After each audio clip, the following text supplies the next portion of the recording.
in today's video I will be showing you how to find store notifications on the notification settings on your account on Rednote easy and quickly. So first of all, enter the application, and then on the home page you will find these three lines up here. Click on it and then go to the settings.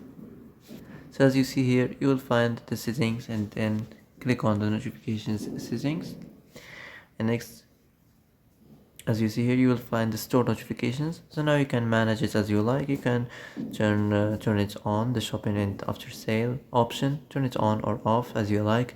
And that's it. That's how to find the store notification settings easy and quickly. So that's it for today's video. I hope this is the answer you've been looking for.